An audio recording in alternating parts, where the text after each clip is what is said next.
Hello and welcome to Norwood News. Today is Friday, March 31st, and I'm your host, Kristen McDonald. It is great to have you with us as we end another week here in Norwood. This week on Norwood News, Joe Collins gives an update on a new rebate program.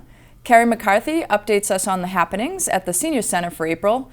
But first, after serving on the Board of Selectmen for 22 years, Helen Donahue gave her last Selectman addenda Tuesday night. The board went around and expressed their best wishes to Mrs. Donahue. You know, this being the last meeting and all, I've been really grateful that I've been able to serve with you.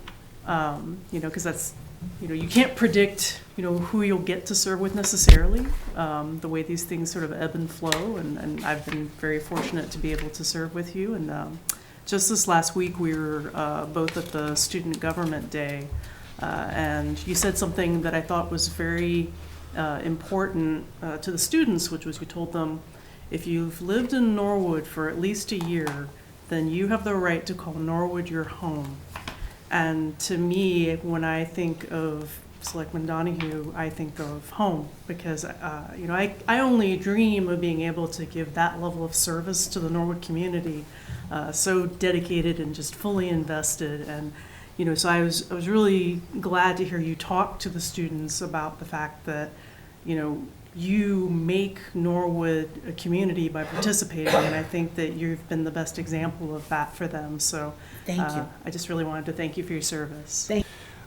Although you were the fourth woman to be elected to Board of Selectmen, you will be the longest serving woman to have served on the board. So quite a while. Yes, by quite a few years. And so congratulations on that. And you are the first woman to serve in the 21st century, Norwood's 21st century, since you were elected, I believe, in 2001? Mm-hmm. Okay.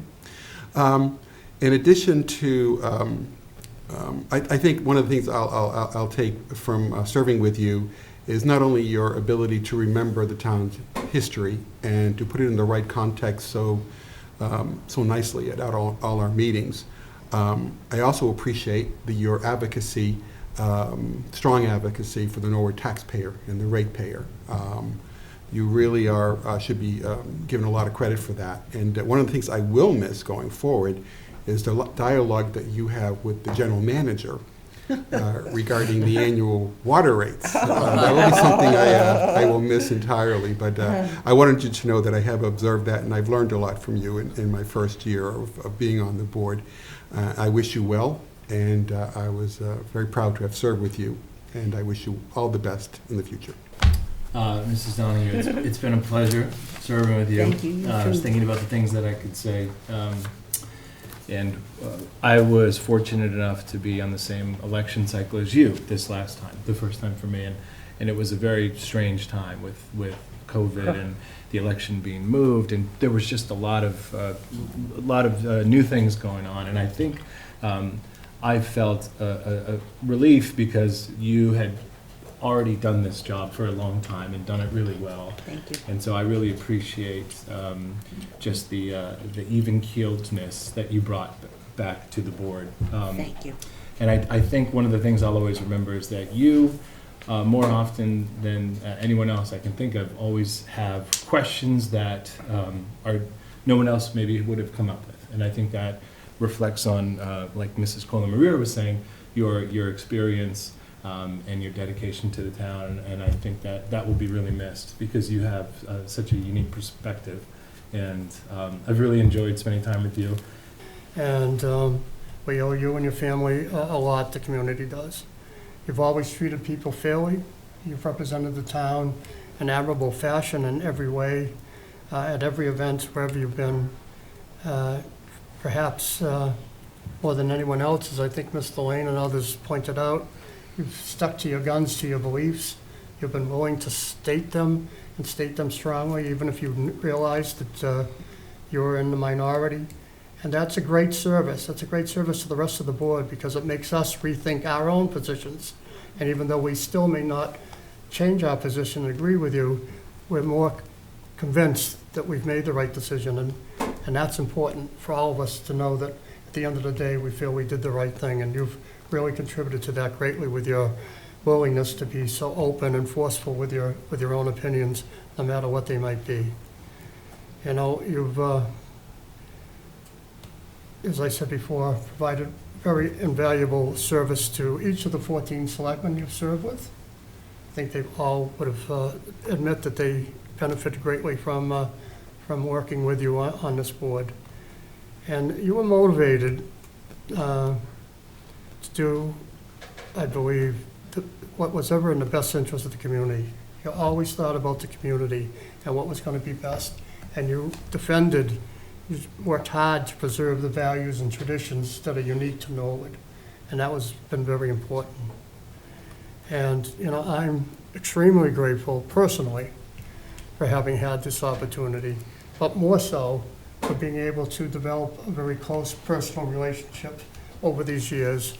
And I know the one thing that while your term on the Board of Selectmen may end tonight, those relationships will not.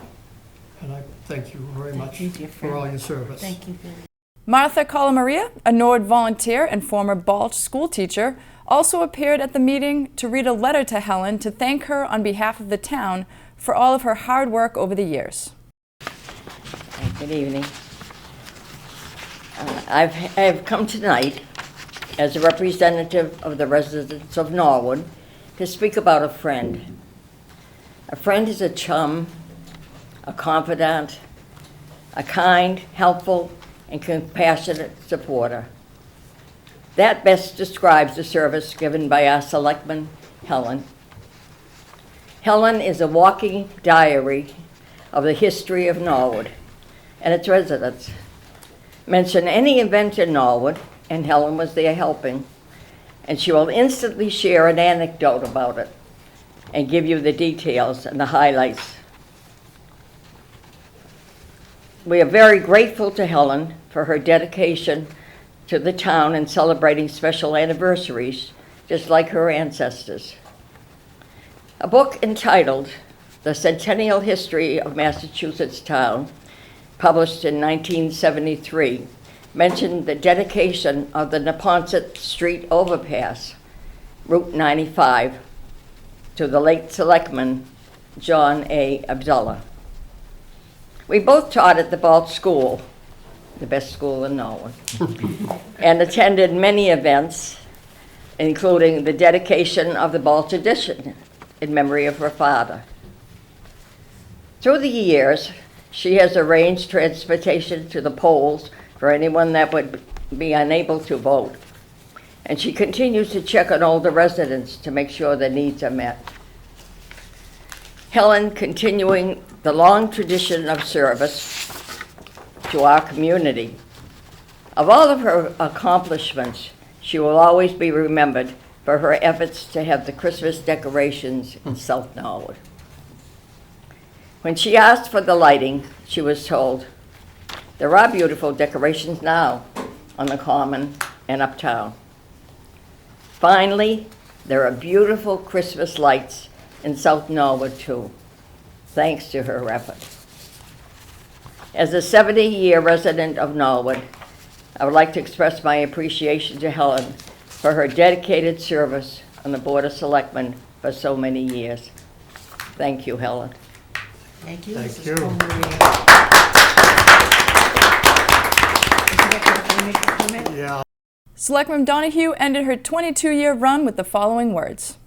The last thing that I have to say is when Mr. McCarthy interviewed me through Norwood Community Media, which I also thank from the bottom of my heart for all of their help all over the years. Norwood Community Media, thank you. Jack McCarthy said at that interview about the George M. Cohan, and that movie was on Norwood Cable last weekend, and at the end of the movie, James Cagney says the same thing that I'd like to say. My mother thanks you, my father thanks you, my family thanks you. Thank you to the town of Norwood for letting me serve you for these years. You've given me a chance to help out, and it's been one of the best things I've ever done in my life.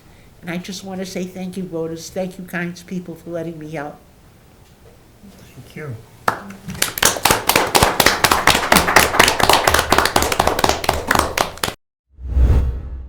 NCM would also like to thank Mrs. Donahue for her many years of dedicated service to the town of Norwood and wish her the absolute best in her next chapter. The Norwood Light Department is excited to announce incentives for commercial electric users to go green. Economic Development Director Joe Collins has the details. So starting a few months ago, we upgraded the lighting retrofit program, which increases the total rebate that ratepayers can receive. We've also created the refrigeration rebate program and a heat pump rebate program. Therefore, anyone who applies and receives a rebate, it'll be for a project that could potentially save the ratepayer, save money on their utility bills, as well as benefit the environment. So the refrigeration rebate program is available for commercial industrial ratepayers. So for example, a restaurant that might have a big walk-in freezer, if they're looking for an upgrade, that might be an eligible project.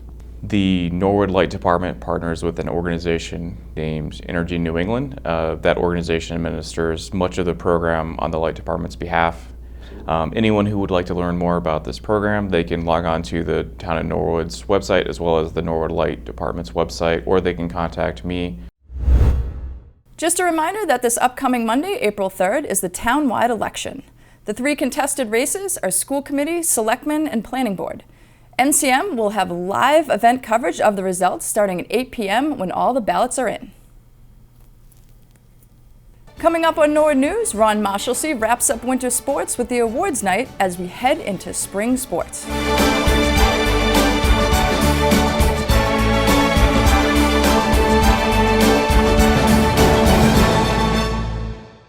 Attention Norwood residents, your local election is coming up fast.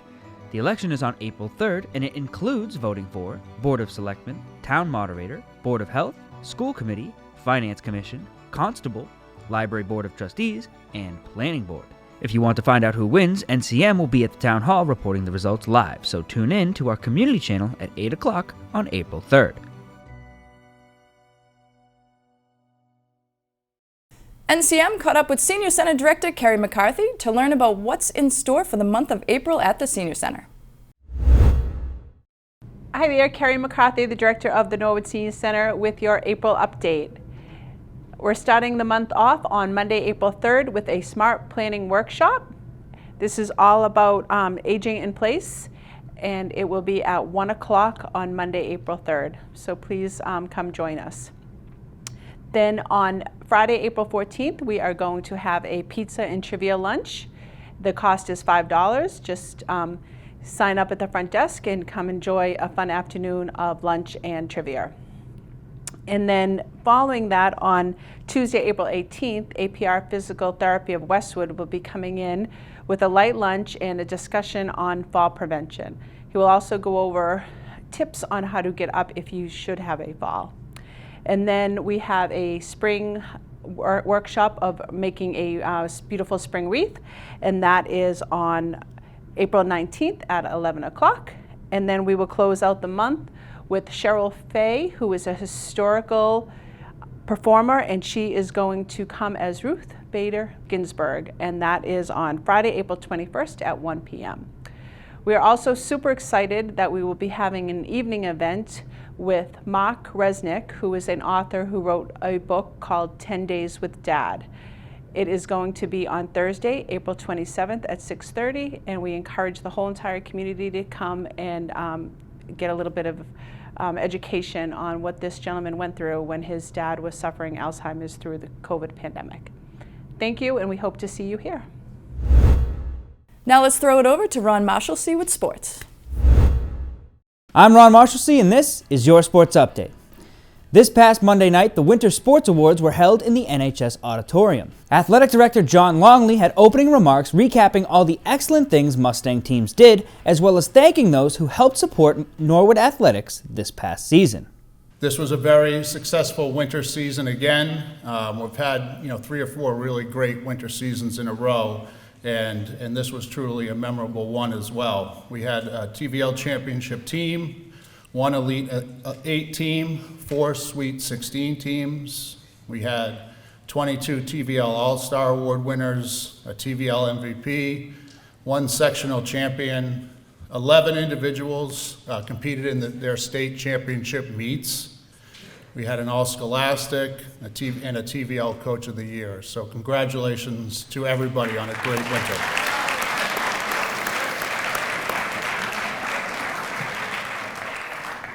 Special thanks to Superintendent Dr. Thompson, Dr. Gallagher, and Ms. Durain for their continued support of the athletic program. I know Dr. Thompson and Dr. Gallagher are here with us tonight, so thank you very much.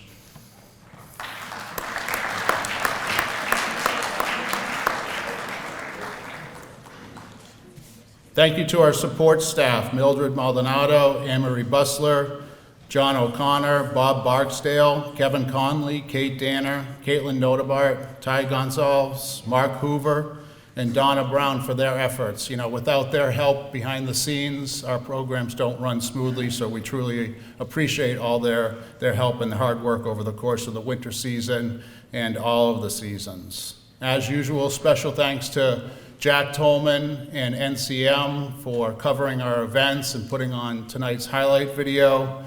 Thanks to Brian from NCM for stepping in tonight, and to Ronnie for all the sports updates. It's truly, you know, a first-class operation, and we're really lucky to partner with you and have your support and coverage. So thank you to them.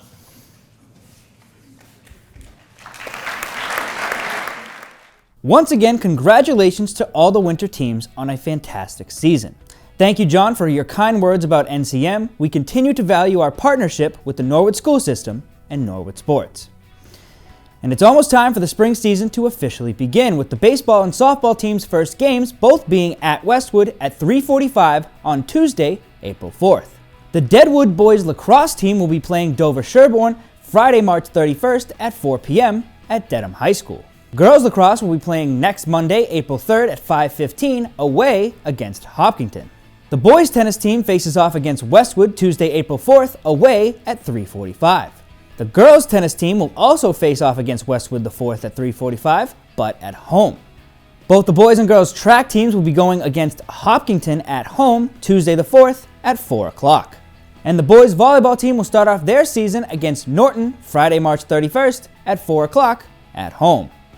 And that's all I have for this sports update. But before I go, the 13th annual Dancing with the Stars is set to take place next Friday, April 7th at the 4 Point Sheraton. NCM will be carrying the event live. Dancers this year include Abby Tierney, Matt Lane, Carly McDermott, Isaac Romero, and Steve Chatvet. And Norwood News will be right back after this break. Get your dancing shoes on. Norwood Dancing with the Stars will be back on April 7th. If you're not going to be at the 4 Points to watch, make sure to tune in to the NCM community channel or stream it on our website. The event begins at 8 p.m. The winner is Tracy Curran.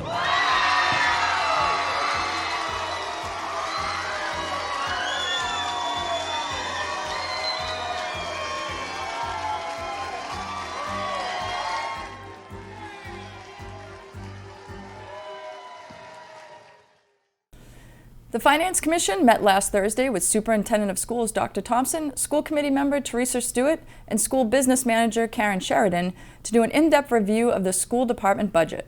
The group discussed possible unfunded mandates in regards to special education. Yeah, so this means it's less than ideal. And I want to say, correct me if I am wrong, but we're okay, not ideal, but okay not adding those things in now. But if there is a change to enrollment, then these top special education positions could be something that after July 1, like had happened in the current fiscal year, Dr. Thompson and Ms. Semino may bring to us and say, you are now going to be out of compliance. You do need to add in that OT or that speech or that special education teacher. So that top part could potentially come back as a mandated need. Okay, if that happens, then what amendments would you have to make to your budget? Because when we talked about it in budget balancing, and I mentioned, last year you hired, don't remember the exact number, but a significant number of special ed and ELL instructors during the year, and I asked you about some other things about making some reductions, and can they be absorbed in the budget? And the response was, this is a really tight budget, so we don't know whether we can do that. So that's my question: is that if you have to add these things, you feel you're compelled to do so, because of state mandate or whatever, then where are they going to come from? How are they going to fit into the budget? Well, that's where Ms. Sheridan works her magic. Right. Yeah. And that's where Not miracle worker. but that's where and why we have, constant budget conversations at the school committee and quarterly reports on revolving funds and circuit breaker. And that's why, as you'll see in a few minutes, and Mr. Slater, you know this already, but depleting the special ed reserve fund is something that makes us all very nervous, because that is where sometimes money, in the last round, and correct me if I'm wrong, Sheridan, but the way that we were able to fund a lot of those, I think, additional 13 positions after July 1 was with the higher down. We said some higher downs. Yeah. But I don't anticipate a large for FY24. We don't have many retirements this year. We had a good number of Very retirements young last staff. year, but we also had positions that were not filled. Right. And positions that people left and gaps between that allowed us to be able to do that. At Tuesday night's Selectmen meeting, the board appointed Christine Diaz to the Housing Authority as a tenant member. This would be the first time that the board would appoint a member of the Housing Authority, following new state laws that require a tenant of Norwood Housing to be a member of the authority. Later in the meeting, the board approved the annual town meeting warrant and added 3 zoning articles to the special town meeting warrant. The Board of Selectmen will meet again on April 11th. The school committee meeting Wednesday night began with the FY21 budget hearing delivered by Karen Sheridan. The total NPS budget for FY24 is $54,824,886 and was unanimously approved by the committee. At the end of the meeting, during the school committee addenda, Teresa Stewart and Anne Marie Mazzola, who are both up for re-election this Monday, gave their thoughts and reflections on their careers as committee members. Tonight I sit in this chair in a very different situation than I have been before, with uncertainty if I will be back or not at the next school committee meeting. 6 years ago, I was sitting in this room, in the audience, awaiting election night, initially on April 3rd, 2017. I was watching the school committee at that time work on the final stages of hiring a new superintendent, Dr. Thompson. Not so new anymore. And working on a problematic FY18 budget. It is safe to say that 6 years ago, I had absolutely no idea what I was getting into. Sorry, I'm starting to get a little emotional. Over the last 6 years, I have dived extremely deeply into the work of the district, and in many ways, the collaborative work of the town, too. There has not been a single task asked of me that I didn't readily say yes to. And if anything, I have probably raised my hand too often and took on too much work. But that is simply who I am in every aspect of my life. I work hard, I care deeply, and when I commit to something, I fully commit. 3 years ago, I ran for re-election during the pandemic. To be fair, I made that decision in February 2020 before we knew that there was a pandemic. So I didn't necessarily decide to run again during the pandemic, but I did decide to remain the chair at that time of the school committee for 3 years and help navigate the district through some of the most challenging times. I knew some of what I was getting myself into in 2020, budget, policy, advocacy, the middle school building project, the strategic planning. I knew I was saying yes to all of that, but I had no way of knowing what the rest of 2020, all of 2021, and most of 2022 would present us with. It has been challenging, which is an understatement. But it has been challenging, and so far 2023 continues to present trends and situations that public education has never previously experienced. When I needed to decide if I was going to run again for a 3rd term, I spent some time contemplating and talking with my family and my trusted colleagues.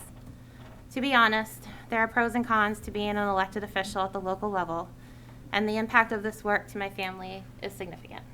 My family sacrifices every single day. But when I really reflected and listened to my inner voice, it was a resounding yes. I wasn't yet done with this very important work, and I felt I had more to give. I'm not going to jinx any of us by saying I know what I would be getting myself into, because there's always surprises and challenges around the corner. But I feel confident that no matter what it is, I have the skill set and the dedication this district needs to keep us moving forward, to keep us grounded in our whys, and most importantly, to keep us focused on student achievement. I want to share briefly tonight my why over the last 6 years and my why for wanting to continue. My why is multi-layered. First, I have the utmost respect for public education and educators. I can't thank those who decide to teach enough. In Norwood, we really do have a dedicated staff in all of our schools and in all of our departments. One of my most honored moments from when I was chair was speaking to staff at convocations to show my appreciation and respect for them. Second, I believe that all children can learn. I believe that all children deserve to be in safe and supportive schools. I believe that all children have strengths. I believe all children have a right to public education in a way in which they each can access the curriculum.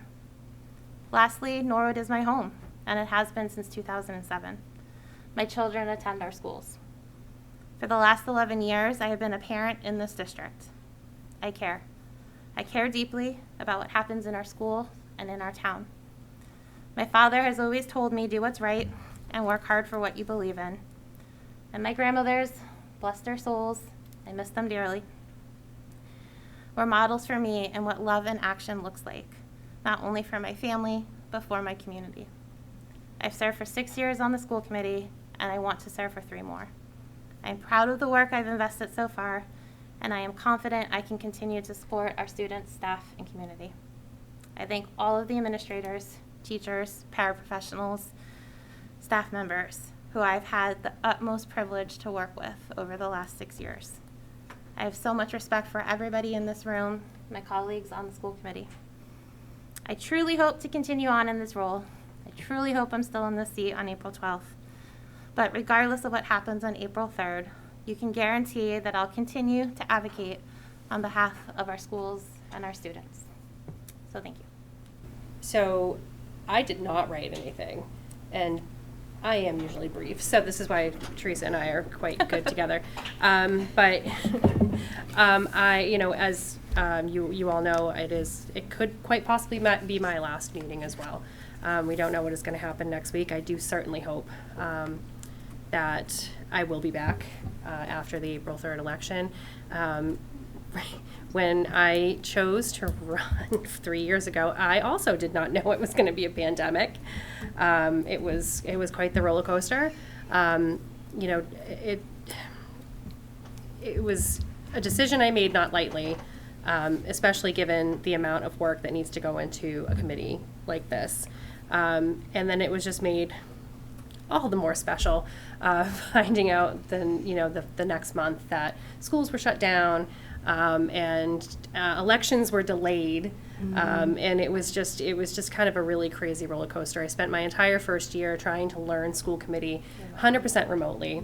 For those of you who remember, I overlapped for 1 year with David Catania, and I never met him in person until he was out of the school committee because we were all, doing this from the comfort of our offices. I actually had to recreate my office because it was a disaster, and you couldn't see that on camera twice to two to three times a month. That would have been no good. But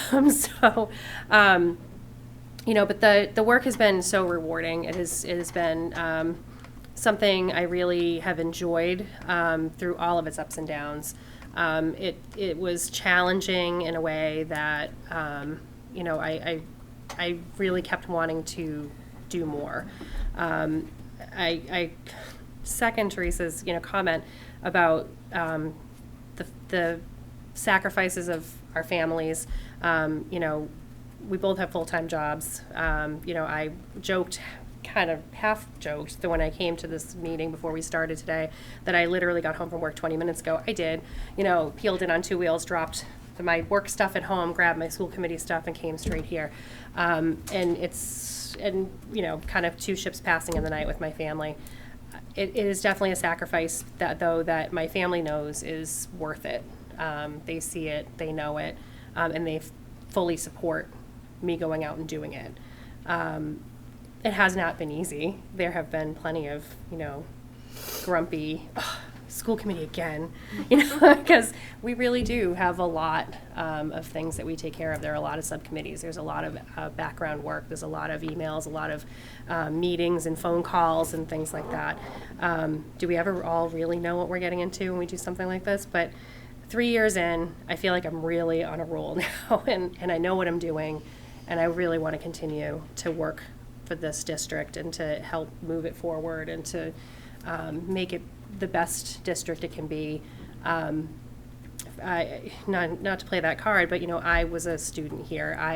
My public school education in Norwood was wonderful, and I was able to use it as a springboard to go forward and into my career as a scientist.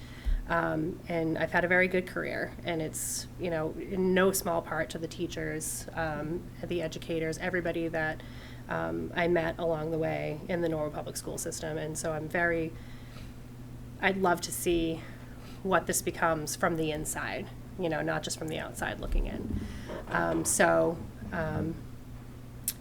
Hopefully this is not the last meeting I will be sitting in this chair.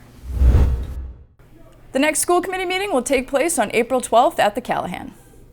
Well, that's all for Norwood News. Before we say goodbye, we would like to dedicate this newscast to a very special person. One of NCM's top supporters and viewers, Betty Tolman, who passed away this week. This one's for you, Betty.